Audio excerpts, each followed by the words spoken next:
I know, Ms. Stefanik, you had a few quick questions for the ambassador. I'll yield to you, Ms. Stefanik. Thank you, Mr. Nunez. Ambassador Yovanovitch, thank you for being here today. The gentlewoman will suspend. What is the interruption for this time? It is our time. The gentlewoman will suspend. You're not recognized. Mr. Nunez, you are minority counsel. I just recognized. Under the House Resolution 660, you're not allowed to yield time except to minority counsel. The ranking member yielded time to another member of Congress. No, that is not accurate. You're gagging the young lady from New York? Ambassador Yovanovitch, I want to thank you for being here today. Gentlewoman will suspend. You're not recognized. This is the 5th time you have interrupted members of Congress, duly elected members of Congress. Gentlewoman will suspend. Mr. Chair, we control the time. It's been customary to this committee that whoever controls the time can yield to whoever they wish. If we have members of Congress that have a few questions, it seems appropriate that we be able to let Ms. Stefanik ask her questions. Mr. Nunez, you or minority counsel recognized. All right. Mr. Castor, you're recognized. Thank you. Since the chairman has gavelled out all of my colleagues with their unanimous consent, I am going to read for the record many of the chairman's comments in September of the importance of hearing from the whistleblower. Again, Ambassador, thank you for your patience, thank you for your service, but since we haven't been able to conduct ourselves in normal procedures, I'm just going to use the 5 minutes for this. September 29th, in the Wall Street Journal, quote, the whistleblower at the center of the impeachment investigation of President Trump will testify in the House very soon. This is a quote by the chairman. USA Today, September 29th. Talking with ABC News this week, Schiff, the Democrat who chairs the House Intelligence Committee, said the whistleblower would testify very soon, and the only thing standing in the way was getting security clearances for the attorneys representing the whistleblower so they could attend the testimony. From Vox, September 29th, Rep. Adam Schiff said Sunday the whistleblower at the center of a growing scandal surrounding President Donald Trump will testify before the House Intelligence Committee very soon. On CNN, September 29th, Schiff said Sunday on ABC as well as NBC's Meet the Press that he expects the whistleblower to testify very soon. The Washington Post, September 29th. In an appearance on ABC News this week, Schiff echoed Pelosi's message. He also said he expected the Intelligence Committee to hear from the whistleblower very soon, pending a security clearance from Acting Director of National Intelligence Joseph Maguire. In the Huffington Post, Schiff told ABC's this week that he expects the whistleblower to appear before this committee very soon. In the New York Post, quote, we'll get the unfiltered testimony of that whistleblower. In the Washington Times, quote, that whistleblower will be allowed to come in. These are all quotes from Chairman Adam Schiff. In Talking Points memo, the question was posed, actually this was by George Stephanopoulos, have you reached an agreement yet with the whistleblower and his or her attorneys about coming before the committee and providing the information firsthand?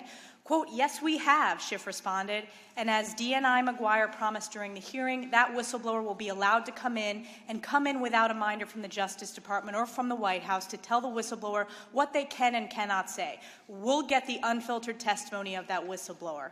In Daily Kos, we're ready to hear from the whistleblower as soon as that is done, and we'll keep obviously riding shotgun to make sure that the acting director doesn't delay in that clearance process. In CNBC, we'll get the unfiltered testimony of that whistleblower.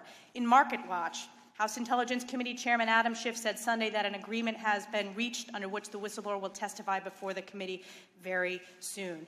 I can keep going, but again, the chairman refused to allow us to put these into the record with unanimous consent. So I've read those out, and as we know, it is important to protect whistleblowers from retaliation and from firing, and we want to make sure whistleblowers are able to come forward.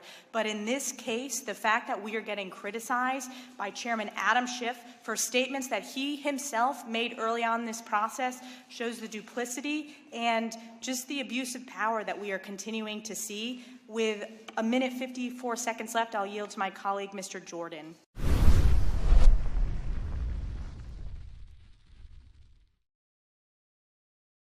Elise Stefanik, I represent New York's 21st Congressional District. I'm in my 3rd term. This is my 2nd term on Intelligence Committee. I wanted to echo what Liz mentioned. This has been a closed door, unfair, and unprecedented process.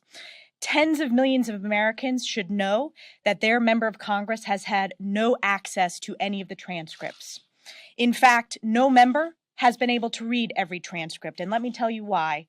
There have only been 2 transcripts that have made available two Intelligence Committee members. The first is Kurt Volker's, the second is Ambassador Yovanovitch's.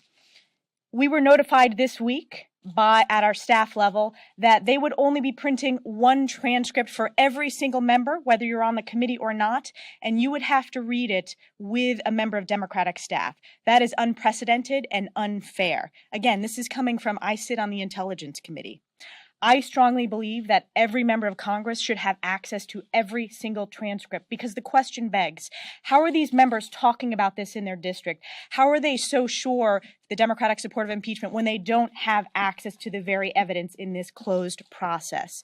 And I also believe that every transcript should be released to the American public. We continue to see press reports of cherry-picked excerpts or portions from transcripts. That's breaking the rules, but I believe that this should be transparent. It's not a political game. This is a very, very serious process, and Chairman Schiff is unfit to chair the Intelligence Committee, and these are many of the process reasons why.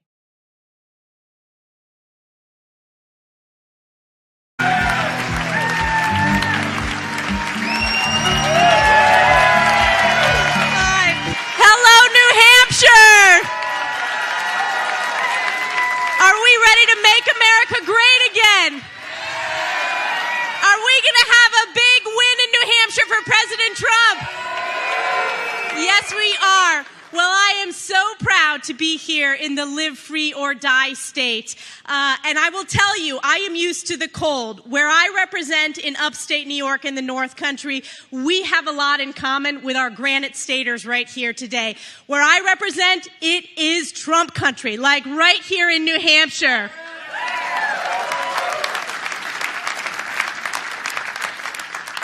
Every election, we say, is the most important election of our lifetime. But this election this November, we know the fate of our great nation is at stake. We know this is the most important election of our lifetime, because we have seen under Joe Biden crisis after crisis after crisis. Compare that to the incredible strong leadership of President Donald J. Trump. Let me start with the border. The border crisis, which is Joe Biden's doing, it is an absolute catastrophe. Across this country, every district is a border district. Every state is a border state. We're in a border state right here in New Hampshire. How do I know that? Because I represent a border district as well. And I will tell you, we have seen over 8 million illegal crossings plus across our southern border, but we've also seen a skyrocketing of illegals crossing across our northern border, including in the Swanton sector, which covers my district and right here in New Hampshire, over a 550% increase in illegal crossings, including individuals on the terrorist watch list. This is Joe Biden's doing. We know what works when it comes to securing our border. We know that President Trump, we had the most secure border in our nation's history. We need to build the wall. We need to end catch and release, and we need to restore the Remain in Mexico policies that worked. And we need to hold Joe Biden accountable.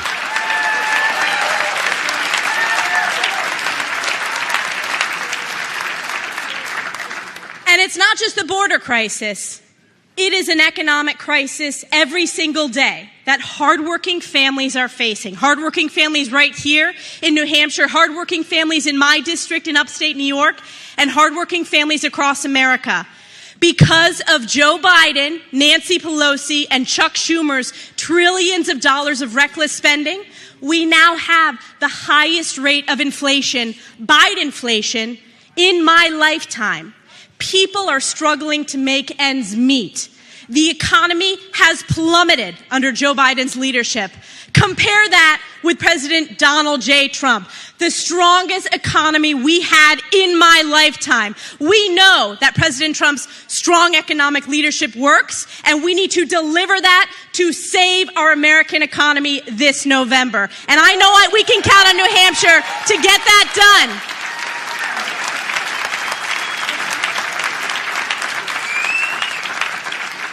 And in New Hampshire, just like my home district, I know you have so many proud veterans. Let's give them a big round of applause today. I know so many of them are here today.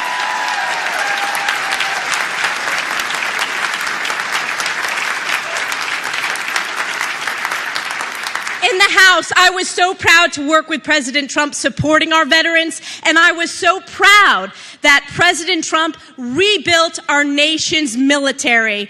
Today, what we're seeing under Joe Biden is a Department of Defense that's more focused on woke policies rather than lethality and making sure that we have the strongest military in the world. We are seeing weakness because of Joe Biden.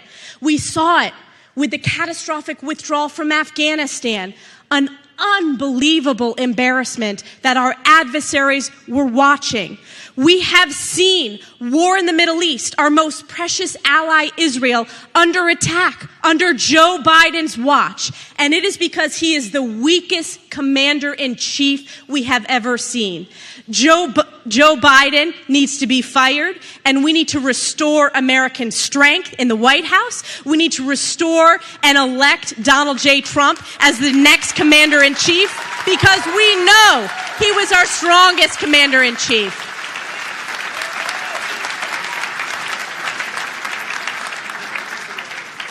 And let me tell you, every single day, President Trump is fighting against a corrupt and weaponized federal government. We need to save this country, to save our Constitution. Just look at this schedule that President Trump, he's here today in New Hampshire. He just won a historic win in Iowa. And yet the Democrats and the radical district attorneys, radicals from the state of New York, are doing witch hunt after witch hunt. And we know why. It's because Joe Biden's polls are at the bottom of the barrel and Democrats are fearful. They're trying to remove President Trump from the ballot illegally to suppress the will of the American people. It's Democrats who are attacking democracy. We are going to save our Constitution and save this country, and that starts with making sure that President Trump wins in New Hampshire.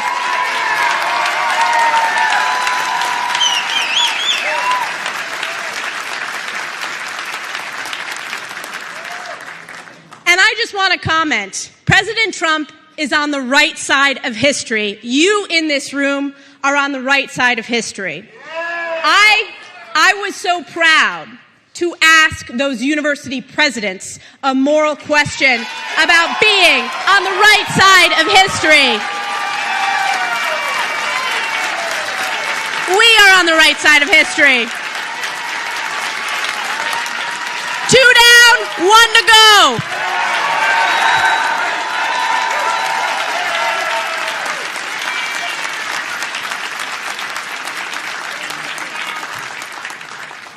And I have been so proud to stand up for my district, for the American people in the toughest fights, whether it's holding those university presidents accountable, whether it's leading the charge against the sham impeachment part 1, holding Adam Schiff accountable, whether it's standing up for election integrity, whether it's defeating Liz Cheney to unify the Republican Party, whether it's being the first member of Congress to endorse President Trump. I know that the people are behind him. You know, and I know, and Joe Biden knows that Donald Trump is going to win this November. Let's get this done, New Hampshire. God bless you. God bless the United States of America. And God bless President Donald J. Trump. Thank you.